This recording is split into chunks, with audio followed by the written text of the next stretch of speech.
당시에 이스라엘은, 팔레스타인 지역은 로마 제국의 통치 아래 있었습니다. 그런데 그 로마 제국이 직접 이 땅을 다스리는 것이 아니라 헤롯 왕의 집안을 통하여서, 헤롯 왕을 통하여서 이 지역을 다스리고 있었죠.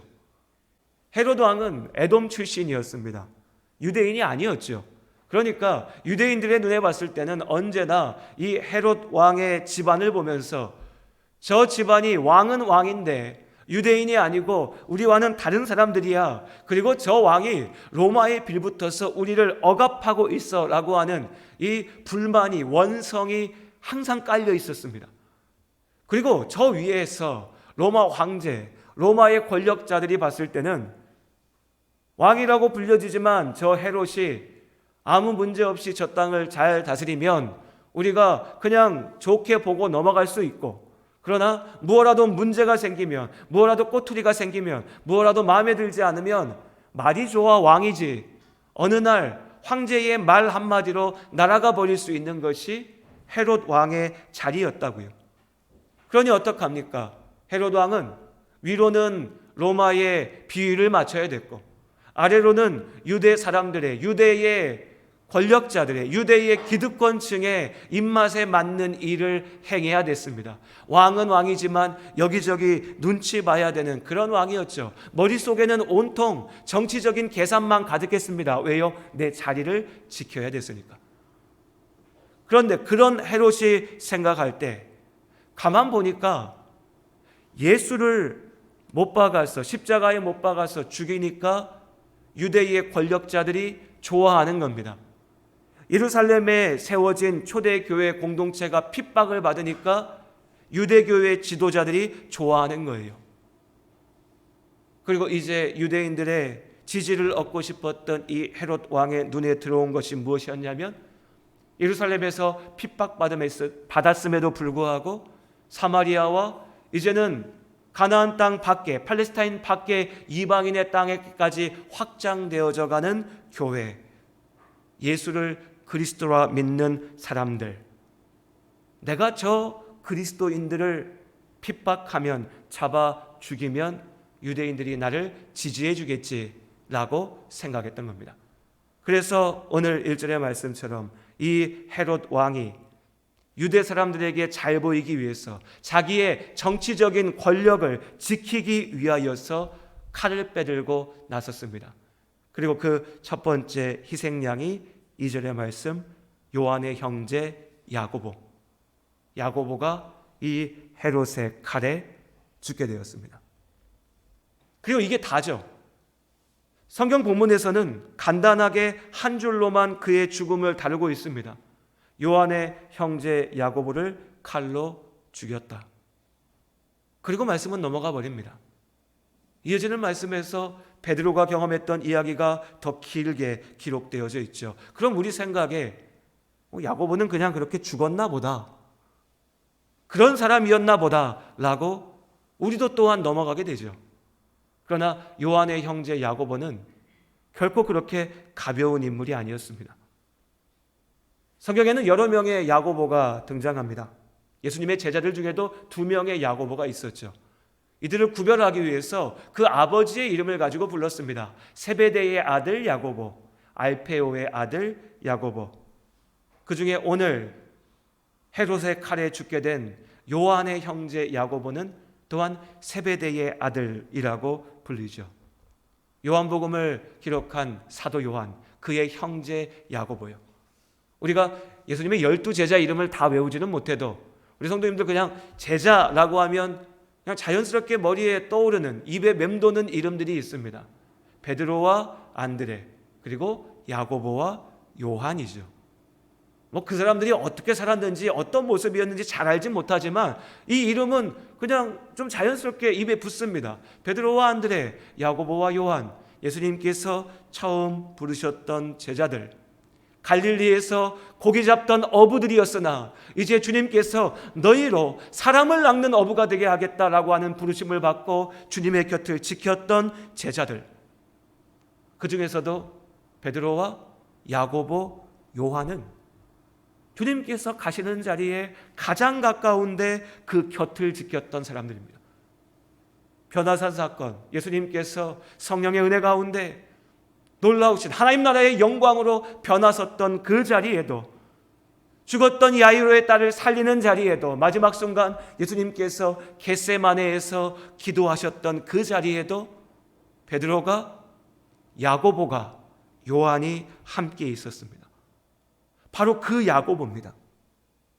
주님의 사랑받았던 야고보, 주의 곁을 지켰던 야고보, 성격이 불같아서 우레의 아들이다, 천둥번개의 아들이다, 야, 네 성격이 막 번개치는 것 같다 라고 불릴 정도로 정말 열정적인, 정말 성질 있는 사람이었으나 그 성질을 가지고서 예수님을 따르는 일에 자신의 삶을 던졌던 그 야고보요, 이제 주님의 부활하심을 경험하고 성령의 역사를 경험하고 하나님의 사람으로, 하나님의 사도로서 놀라운 일들을 이루어 가야 했던 그 야고보.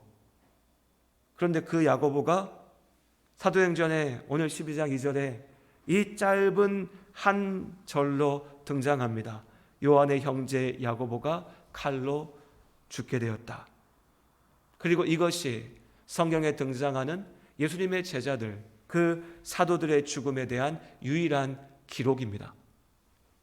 우리는 어디선가 들어서 어떤 제자는 십자가에 거꾸로 못 박혀 죽었고, 어떤 제자는 X자로 매달렸고, 또 어디 가서 순교했고, 이런 말들을 들으니까 성경에 있나 이렇게 생각하는데요, 성경에서는 그들의 죽음을 다 이야기하지는 않습니다.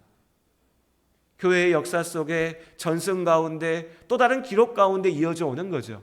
그런데 성경에서 전하는 유일한 제자의 죽음, 야고보가 헤롯의 칼에 죽었다는 것, 주님의 곁을 가장 가까이서 지켰던 제자의 죽음은 이렇게 간단한 한 줄로 기록되어져 있습니다.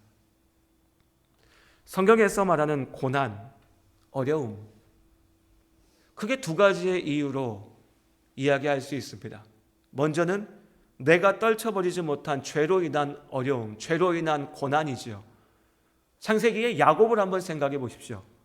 야곱이 아버지와 어머니를 떠나서 저 멀리 외삼촌의 집으로 가게 되죠. 우리가 착각하면 안 됩니다.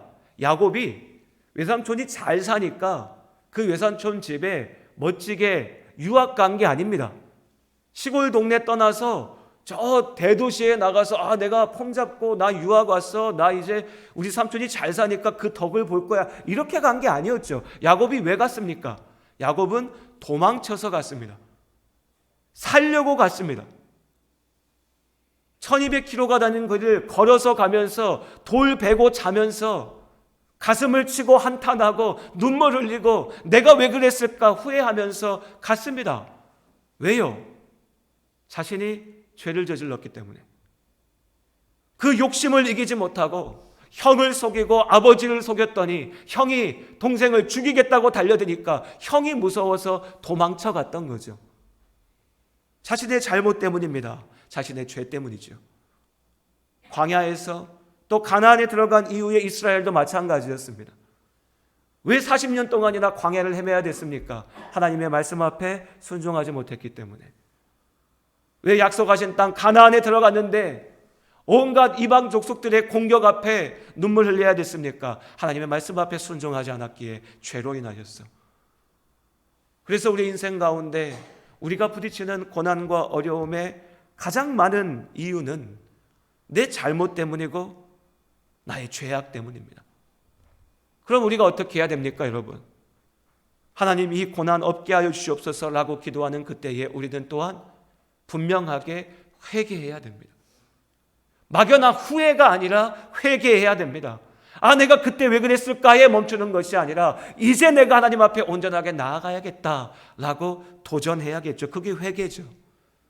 그때 비로소 하나님께서 우리의 삶을 바꾸어 가시는 거죠.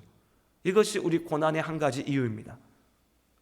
또 다른 이유, 하나님께서 우리에게 고난을 허락하시고 그 고난 가운데 우리가 나아가는 이유는 하나님께서 우리를 세우시기 위함입니다. 종종 우리는 고난을 통해서 하나님 앞에 온전하게 세워지죠. 하나님께서 우리에게 고난을 그렇게 사용하십니다. 욥을 생각해 보십시오. 욥에게 고난이 닥쳤죠. 감당하기 어려운 어려움입니다. 그 어려움 가운데 하나만 우리 삶에 던져둬도 우리가 엎드려서 눈물 흘리면서 이게 뭐냐고, 인생이 이게 뭐냐고, 하나님이 나를 버렸냐고 따질 것과 같은 어려움들이 욥의 삶에 계속해서 닥쳐왔죠. 그러나 그 시간들을 통하여 하나님께서는 마침내 그 욥을 하나님 앞에 더욱 온전하게 세우셨고 연단하셨고 하나님의 사람으로 더욱 온전한 믿음으로 나아가게 하셨습니다. 고난은 때로 하나님 앞으로 더욱 온전케 나아가는, 우리의 믿음을 더욱 굳건하게 붙잡으시는 하나님의 손길이고 하나님의 인도하심이 됩니다. 그렇기에 고난 가운데 우리는 더욱 하나님 앞에 기도하며 하나님을 신뢰하며 나아가는 거죠. 이것이 우리가 이해하는 우리 인생의 어려움이고 고난의 순간입니다. 그리고 오늘 야고보의 죽음을 봅니다.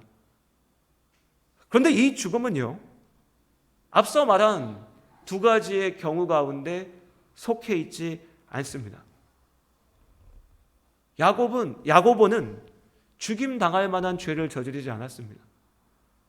야고보는 그저 예수님을 따랐고 예수 그리스도의 복음을 믿었고 성령의 은혜를 받았고 하나님의 사람으로 살았습니다. 물론 성경에 기록되어 있지 않지만 그가 어느 자리에 있었든지 간에 주의 복음을 선포했을 겁니다. 아마도 팔레스타인 땅에, 이스라엘 땅에 머물러 있었겠죠. 헤롯이 그를 죽인 걸 보니까 그 자리에서 예루살렘에 있었는지 사마리아 사람의 땅에 있었는지 우리가 정확히 알 수는 없지만 그 자리에서 야고보는 하나님의 사람으로 주의 복음을 증거하며 나아갔습니다. 죽을 죄를 지지 않았다고요. 그럼 이 야고보의 이 죽음을 우리가 연단의 시간이다, 하나님께서 그를 세우시는 시간이다라고 얘기할 수 있을까요? 죽었는데요. 아니, 연단도, 하나님 앞에 세워지는 훈련의 시간도 살아있어야 뭔가 얘기할 수 있지 않겠습니까? 야고보가 고난을 겪고 더욱 믿음 앞에 세워졌다라고 하려면 그 고난 때문에 죽을 만큼 괴로웠다라고 얘기할지언정 죽진 않아야죠. 그런데 오늘 야고보는 그저 죽었습니다. 박해당했고 살해당하였습니다. 그러니 이 야고보의 죽음은 죄로 인한 죽음도 아니고요, 그의 연단을 위한 하나님께서 주시는 그런 시간도 아닌 걸로 보입니다. 그럼 우린 답답한 거죠. 도대체 하나님께서 왜 아무 이유가 없어 보이는 어려움을 나에게 주시는가? 하나님의 능력이 부족한가? 아니면 야고보를 사랑하지 않으셨는가? 헤롯 왕의 정치적인 계산 때문에, 그 악한 의도 때문에 하나님의 사람이 죽게 된 겁니다. 이어지는 베드로의 이야기를 우리가 오늘 저녁에 나누겠지만 베드로의 이야기를 보면 더욱더 이 죽음이 이해가 되지가 않습니다. 베드로는 살리셨거든요. 감옥에 들어가 있는 베드로를 하나님의 놀라운 기적의 능력으로 살려내셨거든요. 그럼 그 하나님께서 베드로와 항상 함께 있었던 야고보인데 왜 이 야고보는 하나님의 능력으로 구하시고 살리지 않으셨을까? 하나님의 그 기적적인 능력으로 왜 구하지 못하시는가? 그렇게 하실 수 있다면 왜 베드로는 되고 야고보는 안 되는가? 이것이 믿음 안에 나아가는 우리 삶 속에 참 많은 때에 우리의 발목을 붙잡고 걸려 넘어지게 만드는 도전이 됩니다. 특별히 믿음 안에 사는 사람들, 내가 하나님을 믿는다고 참으로 고백하고 하나님이 내 인생을 지키신다라고, 하나님이 이 세상의 주인이시라고 참으로 믿는 이들에게 이것이 어려움이 되죠. 하나님의 뜻은 도대체 어디에 있는가? 이 갈등을, 이 의문을, 이 질문을 해결하는 열쇠는 역시 우리의 인생을 하나님의 시선으로, 하나님의 관점으로 바라보는 것에 있습니다. 우리는 지금이라고 하는 현실에 갇혀 있습니다. 그리고 우리를 가두는 우리의 삶의, 우리의 현실의 벽의 시작은 나의 태어남이었고 그 끝은 나의 죽음이죠. 태어나는 것은 내가 결정한 게 아니죠. 우리 중 누구도 내가 이 부모님 밑에서 이런 현실에서 이런 상황에서 이런 모습으로 태어나겠다라고 생각하고 결정한 사람 아무도 없습니다. 그냥 태어나 보니까 이렇게 있었죠. 우리의 시작은 그런 겁니다. 그러니 벽이죠. 내가 어떻게 바꿀 수 없는 벽이요. 그런데 어떡합니까? 그냥 태어났으니. 다들 마찬가지죠. 태어났으니까 그냥 일단 살아야지. 그냥 그렇게 살죠. 문제는 그 끝, 그 마지막을 가로막고 있는 벽 역시도 내가 어찌할 수 없는 겁니다. 영원히 살고 싶지만 살 수 없는 거죠. 그렇게 죽고 싶지 않지만 내가 어떻게 할 수 없는 겁니다. 그러니 이 양쪽에 넘어설 수 없는 벽 앞에 우리는 갇혀 있는 겁니다. 이것이 사람들이 말하고 생각하는 삶의 전부이죠. 그리고 내 눈에 보이는 이 현실 앞에 갇힐 때에 우리는 죄악 가운데 무너져 버립니다. 눈에 보이는 죄의 다윗이 무너졌고, 눈에 보이는 힘 앞에 베드로는 무력했고, 예수를 모른다 부인했고, 그렇게 넘어져 버렸고, 사도행전의 말씀에 보면 심지어 교회 안에서도요, 성령의 역사하심을 보며 하나님의 놀라운 일들을 바라보면서도 어떤 이는, 시몬은 내가 돈 줄 테니까 그 능력을 나에게 달라고, 내가 하나님을 외치고 하나님을 믿는다 말하면서 그 하나님의 이름을 가지고서 온갖 죄를 저지르는 자들의 모습까지도 우리가 봅니다. 이 모든 죄악과 이 모든 실패의 본질은 그들은 이 삶 속에 내 눈에 보이는 이 현실 가운데 갇혀 있다는 거죠. 죽음을 넘어서지 못하니까 그 속에서 뻔한 그 죄악을 계속해서 반복하는 겁니다. 사실 얼마나 지겹습니까? 교회 와서 듣는 이 죄라고 하는 게요, 맨날 똑같아요. 사람의 죄라는 게 맨날 똑같아요. 뉴스 보면서 욕하는 제목들도 맨날 똑같습니다. 정치인들은 왜 저래? 경제인들은 왜 저러고 있어? 저 사람들은 왜 저런 이상한 짓을 할까? 그런데 그게 새롭습니까? 10년 전에도, 20년 전에도, 100년 전에도요, 1000년 전에도 사람은 그냥 똑같았습니다. 그 벽에 갇혀 있으니까. 히브리서 11장 2절은 말합니다. 믿음은 바라는 것들의 실상이요, 보이지 않는 것들의 증거라고요. 하나님께서 우리에게 말씀하십니다. 우리 눈에 보이지 않는 실상이, 본질이, 진짜가, 실체가 있다고요. 우리가 다 알지 못하지만, 우리 눈에 보이는 것들만 가지고서 확신하지 못하지만, 그러나 믿음을 통하여서 확신할 수 있는 분명한 증거가 된다고요. 우리는 그런 세상 가운데 살고 있다고 하나님께서 말씀하십니다. 하나님께서 우리에게 주신 약속은 이것입니다. 어떤 사람들이 착각하는 것처럼 하나님 믿으면 지금 우리가 갇혀있는 이 벽 안에서 너가 큰 소리 칠 수 있어, 네가 잘 살 수 있어, 네가 자랑할 수 있어, 네가 힘을 휘두를 수 있어가 아니라, 하나님께서 우리에게 주신 약속의 본질은 이 땅에서 육신의 시간이 끝나면 우리가 하나님 앞에 서게 된다는 겁니다. 구원받은 하나님의 자녀들은 예수께서 준비하신 그 영원하신 하나님의 나라 가운데 생명을 누릴 것이고, 그러나 믿음 없어 하나님을 알지 못하는 자들은 죽음의 형벌을 당하게 된다는 것이죠. 그럼 뭡니까? 우리는 죽음이라고 하는 벽에 갇혀 있지 않다는 거죠. 갇혀서는 안 된다는 겁니다. 우리가 삶을 그렇게 봐서는 안 된다는 거죠. 내가 예수를 믿는다면. 부활절에 나누었던 고린도전서 15장의 말씀 기억하십니까? 우리 오늘 말씀 마치며 마지막으로 읽어보죠. 고린도전서 15장 19절 말씀. 그리고 오늘 이 말씀 우리가 꼭 기억했으면 좋겠습니다. 이 말씀이 인생을 바라보는 우리의 분명한 기준이 되었으면 좋겠습니다. 우리 함께 고린도전서 15장 19절을 함께 읽겠습니다. 만일 그리스도 안에서 우리가 바라는 것이 다만 이 세상의 삶뿐이면 모든 사람 가운데 우리가 더욱 불쌍한 자이리라. 아멘. 죽음이 모든 것의 끝이라면, 우리에게 부활이 없다면, 세상 사람들이 말하는 것처럼 죽고 나면 아무것도 아니라면 예수를 믿는 우리는 더욱 불쌍한 자다. 바울의 이 말은 참으로 옳습니다. 하나님께서 바울을 통하여 우리에게 알게 하셨죠. 죽음이 끝이라면요, 오늘 야고보의 죽음은 이렇게 헛되고 덧없는 것이 없습니다. 이렇게 불쌍할 수가 없습니다.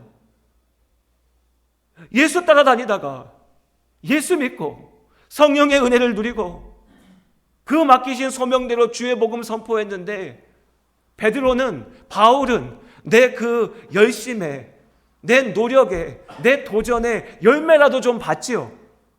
교회가 세워지는 것을 받고 믿음으로 사람들이 바뀌어지는 것을 받고 그 교회 가운데 존중받았고 존경받았고 믿음의 아버지라, 믿음의 지도자라 칭송이라도 받아봤죠. 야고보는요, 아무것도 없었습니다. 그냥 죽었어요. 그냥 덧없이. 죽음이 끝이라면 야고보의 삶은 너무나 헛된 겁니다.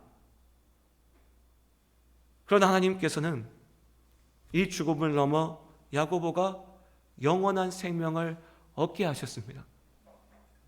우리가 이 말씀을 들고 가서 하나님 앞에 따질 수 있습니다. 하나님, 이게 뭡니까? 야고보 인생 뭐가 이렇게 불쌍합니까? 왜 이거밖에 안 됩니까? 하나님 우리에게 말씀하실 겁니다. 넌 도대체 뭘 보고 있는데? 야고보는 내가 그에게 맡긴 소명을 이루고 내가 그에게 주었던 그 시간을 살아내고 지금 나와 함께 있는데, 영원한 생명을 누리고 있는데, 베드로나 요한이나 야고보나 바울이나 내가 그들에게 맡긴 일을 가지고 그들에게 주어진 자리를 다니다가 야고보는 좀 더 빨리 나에게 왔고 요한은 더 좀 늦게 있다가 나에게 왔고 너도 언젠가는 나에게 그렇게 올 텐데, 너는 도대체 지금 뭘 보고서 왜 야고보는 불쌍하고 누구는 복받았다라고 얘기하냐? 그들은 모두가 복받은 나의 자녀인데.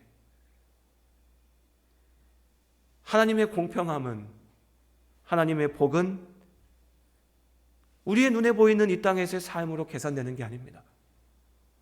하나님의 시선으로 바라볼 때, 영원한 생명 가운데 바라볼 때 비로소 하나님께서 주시는 그 은혜를 우리가 온전하게 누릴 수 있습니다. 우리는 지금도, 오늘도, 이 한 주간도 여전히 불공평한 삶을 살 겁니다. 여전히 우리가 다 이해할 수 없는 하나님의 뜻이 우리의 삶 가운데 있을 겁니다. 지금 이 순간만을 세상의 시선으로 나의 인생을 바라보면 그럴 겁니다. 그러나 하나님께서는 우리가 그 가운데 갇히지 말고 영원 가운데 우리의 삶을 바라보기를 원하십니다. 하나님의 시선으로 우리의 삶을 바라보기를 원하십니다. 하나님을 믿는다 고백하는 우리이기에 그 믿음으로 보이지 않는 것들의 실상을 바라보고 세상이 없다 하는 것들의 온전한 그 실체를 보기를 원하십니다. 그 믿음 가운데 우리가 항상 기뻐하고 쉬지 않고 기도하고 범사에 감사할 수 있기를 원하십니다. 하나님의 뜻이 어디 있는가? 왜 나에게 이런 어려움을 주시나?